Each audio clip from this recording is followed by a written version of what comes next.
Hello and thank you for returning to MMA Alerts. Our first order of business today is to a warning from Michael Chandler to Charles Oliveira. Michael Chandler, who has been out of commission for 2 years, is ready to go for his rematch with Charles Oliveira this coming weekend in New York City. Chandler hasn't competed in an octagon bout since losing to Dustin Poirier in 2022, but he spent the past 2 years honing his fighting skills and is ready to give it his all on Saturday night. Please hit the like button on the video before we go any further, it will much appreciate it. Chandler threatened Oliveira in a promotional video for UFC 309 that was published in the days preceding up to the fight and promised to steal the show at Madison Square Garden. He went on to thank his supporters for being there for him during the past 2 years of ups and downs. I really appreciate everyone's patience with me. It's been a long wait for all of us, but I assure you, you will witness an unparalleled performance from me at Madison Square Garden, just as I always am. Buying tickets to this battle will put you on the edge of your seat, and we will be eternally grateful. Performing for you guys is something I'm looking forward to. Pray for us until we meet again at the peak. While speaking with the Australian television network Main Event TV, Chandler also revealed his battle prediction. As more and more episodes of the UFC embedded series make their way into YouTube, fans have noticed that Charles Oliveira is having a haircut on camera. This has them worried that he could be the next fighter to be cursed with the infamous UFC embedded haircut.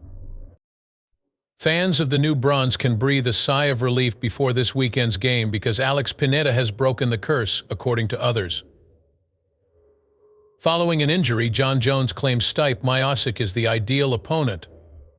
Jon Jones appeared to breeze through his heavyweight debut against Ciryl Gane, but the champion is facing many unknowns following a pec injury. Stipe Miocic is, in Bones' opinion, the ideal opponent for him right now due to that. Talking to ESPN MMA this week, Jones discussed his comeback and why Stipe Miocic is the ideal opponent. For what feels like an eternity, Stipe has been a target of mine. Everybody loves him and he's the ideal adversary. You know, I recently recovered from an injury as well. It seems more logical from a stylistic standpoint to fight Stipe first. After suffering a serious injury, I still have a lot to figure out, including how to regain my muscle mass and answering many questions. Stipe seems like a more suitable opponent for my current state of recovery and athletic abilities, especially considering that I've had 2 operations, in spite of the fact that none of Tom Aspinall's previous opponents, FIANCÉ Prue, Dominic Reyes, and Anthony Lionheart Smith held an interim belt or even defended it. Jones compared Aspinall to an up-and-coming fighter, and the MMA community has been criticizing Jones and the UFC for their decision to book a title fight with Stipe Miocic instead of a title unification bout with Tom Aspinall. In my opinion, Aspinall is just like any other Dominic Reyes, Anthony Smith, or FIANCÉ Prue, considered merely another promising newcomer at the moment. I am not willing to risk my legacy for the sake of excitement. My resume needs the names of legends. Now that fight week has begun, Tom Aspinall is on his way to New York City to weigh in as the main event's backup fighter. In the meantime, Jon Jones was in New York City getting his first look at his special fight shorts. The outcome of the heavyweight category will be determined by the upcoming fight night. Alex Pereira finally speaks out after confirming his BMF title on Instagram stories. "Shama, my brother, let's make them wait." He captioned a photo of Dana clutching the BMF belt. Susan White, Jon Jones. If Alex wins, he'll become the heavyweight champion and the BMF champion, so that's what everyone is assuming. Mixed martial arts fans react with disbelief at UFC 309 announcement. At Saturday's UFC 309 event in New York City, the new gloves will not be utilized, according to Ariel Helwani. It is unclear what caused the organization to make the adjustment, but Helwani informed the MMA community in a social media post on Tuesday. Several sources have reported that the UFC has informed the fighters participating in Saturday's 309 event in New York City that they will have to wear the older gloves instead of the new ones that were released in June. For the time being, the exact cause is unknown. Some fans said that the move was related to Jones' eye poke history or to the eye pokes in Miocic's trilogy with Daniel Cormier, which caused division among supporters. Johnny Bones' one and only automobile. And they're still using those old gloves. Seems suspicious. People be prepared to see eye pokes. Someone in the mixed martial arts community felt the ruling was unjust to the competitors. That's very offbeat. How do you break this news to the fighters on fight week when they've spent the entire training camp with their teammates? Someone else made a joke regarding the amount of eye pokes that could be betted as a prop in the main event. In the main event, bet on the over on the eye pokes. In reference to their first battle, someone else made a joke about how DC jabbed Stipe in the eye. Rest in peace, Stipe's eyes. Jonathan is set to complete the task that DC began, exhaling in annoyance. With footage of Jones admitting that he often pokes opponents in the eyes accidentally, a fan tweeted, 126 elbows in the old gloves, the odds on Jon Jones are going to go down to 2,000 soon. Even though it's against the law, Jon Jones, I poke people in the eyes. Former contestant from a combative stance Hiksam Zenedine offered his thoughts. The old UFC gloves in all candor were superior. The style of these is quite appealing to me. Even if the new ones are neat, I still am not excited about putting them. Please UFC, put the new gloves aside for the Contender Tough and RTU events. I really want them to go back to using the old ones. Someone in the mixed martial arts community had an interesting take on the topic of swapping gloves. I will tell you that a fighter sued over injuries sustained from the gloves, but I'm going to let you guys figure it out. In my opinion, they have been withdrawn until the UFC lawyers can choose what to do next. Therefore, I recommend doing some investigation. We may be in for a night of finishes on Saturday with the old glove designs returning to action, since there has been a lot of chatter about the new gloves having fewer knockouts and more cuts. Sean O'Malley's fight nearly caused Aljamain Sterling to retire. Before his meeting with Sugar Sean O'Malley at UFC 292, Aljamain Sterling made it clear that he didn't like the short turnaround and would want to take a break before defending his title. Sterling discussed his contemplation of retiring from boxing following his knockout loss to Sugar Sean in the second round during his live appearance on Tuesday's Ariel Helwani show. Yes, I was considering coaching or simply lending a hand to the boys. I was simply the best. However, being forced into the conflict had a significant psychological impact. I can already hear the cries of "shut up, you signed the contract" from some quarters. There were a lot of no S before I even signed the contract. I have no idea how many times I have to say this. Many times the answer was no. Everything about getting hurt and fighting back was stressful.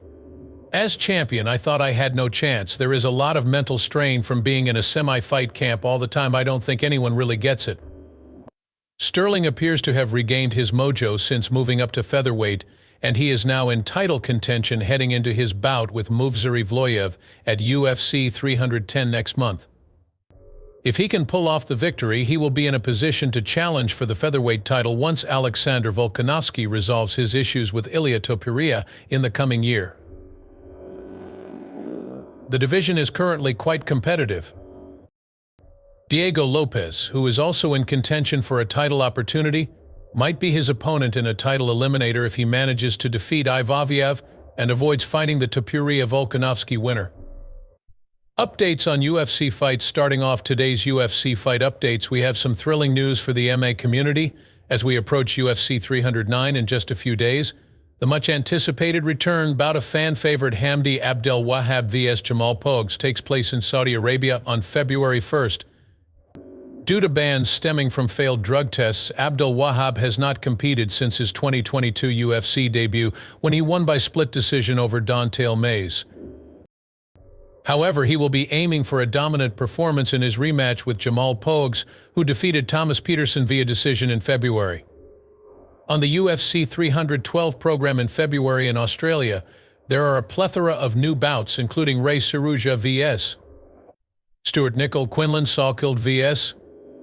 Anshul Jubli, and Jimmy Crute vs. Marcin Perkino. Having lost his UFC debut this summer to Jesus Aguilar, Nicol will be fighting for the chance to extend his record to 1-1-0 against Surya.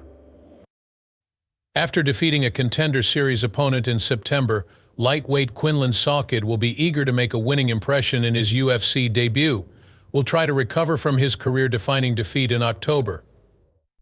Additionally, light heavyweights Jimmy Crute, who hasn't won a fight since 2020, and Josh Prachnell, who lost via submission earlier this summer, will be aiming to get back on track. No information about the location of the bout between Edson Barboza and Steve Garcia has been released, but it is scheduled for February 22nd. In May of last year, Barboza lost his most recent fight by decision to Lerone Murphy. In contrast, Steve Garcia is aiming for a 6th consecutive win. Also, following the UFC's announcement that they will be returning to London on March 22nd, Leon Edwards reposted the news with an eye emoji to hint at his desire in returning. Finally, Red Corner MMA has some major news regarding UFC 310. A bout between Shavkat Rakhmonov and Kamaru Usman is reportedly nearing completion as the UFC works to set the date for December 7th. No decisions have been made as of yet. Carlos Prates drops bombshell on audience after Saturday's victory over Neil Magny. Carlos Prates moved up one spot in the welterweight rankings to 13th place, thanks to the dominance of the fighting nerds in mixed martial arts. With wins over Li Jinyang and Neil Magny already in the books, Prates is riding high after a successful year. He plans to make a splash in 2025. Prates stated his goal of being a top 5 competitor by this time next year during a Tuesday virtual visit on the Ariel Helwani show. I would guess 2025, not that I want to, but I'm not sure I can handle 4 bouts. I envision myself as being in the top 4 or 5 of my weight division. In a similar vein, Prates has been on fire since joining the UFC, but he still smokes 8 cigarettes a day, according to an interview he gave to Ariel Helwani. He even smoked one before his bout at the Pinnacle on Saturday.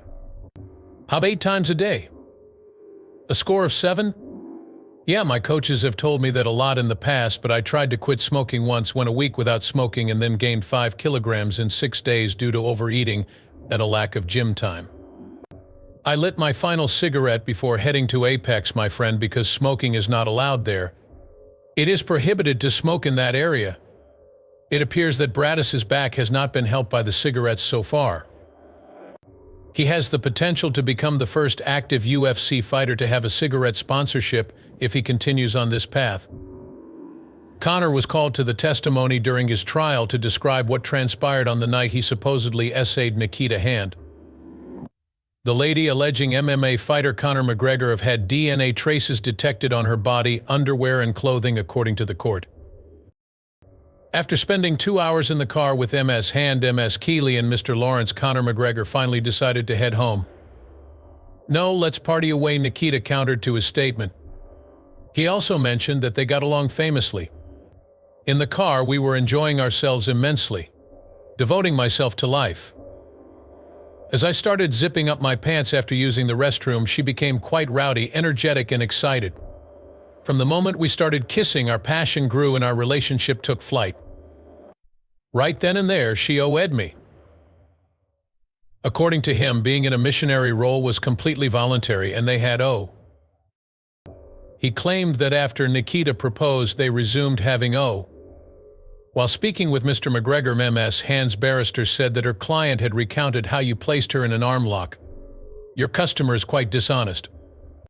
The whole thing is false, Mr. McGregor said. In the octagon, when I tapped 3 times, you told her, now you know how I felt when Mr. Gordon gave it to Mr. McGregor. Nobody could possibly believe that. It's wrong of me, I don't naturally do it. It's an outright fabrication to draw attention to a flaw, Mr. McGregor added. Your customer is familiar with MMA since she was in Sin City in August 2015. The hips, buttocks, and the backs of the legs were under my fingers. Never once did I put my hand anywhere near her neck. I bit her not once. Yes, she bit me, I never scraped her. There was no scraping either. It was perfectly smooth. Mr. McGregor speculated that MS Hand's bruises may have resulted from a dive into the tub when questioned about them. She didn't acquire them from me, and I'll tell you where. The ST with me was sporty, physical, long, and took place in all sorts of positions.